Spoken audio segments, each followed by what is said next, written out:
think we're at the high today, near the high today. Dow up 209. Maybe we were at 214, 215. I want to bring in market watcher Jeffrey Small. And Jeffrey, you say there's little to no growth in this market. Now you're looking long term, so you're not really impressed with where this market's going to go over the next 5 to 10 years. Well, I'm really not, Charles. The market looks pretty bleak here, and I think 2015 was really a big warning sign. You know, we had that 200% rise in the market from 09 to 2014. The markets just don't keep going up, but there's lots of other warning signals that should concern the average investor, and that's what we really do. We advocate for the average investor to avoid volatility at this point. But I get your point when you go up 200% in a short period of time.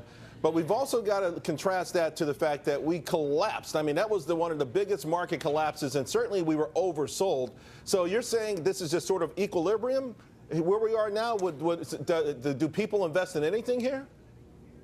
Well, look what's happened long term, Charles. I mean, instead of focusing on the one or two real hot stocks in somebody's portfolio, what folks really need to be concerned about, especially your viewers, is how to get a yield of 5 to 6% regardless of volatility on a net basis. If they can average that, they're going to beat the markets the next 5 or 10 years because the markets aren't going to grow. You can't have this much fiscal stimulus, this much central banking intervention, and expect the markets to grow.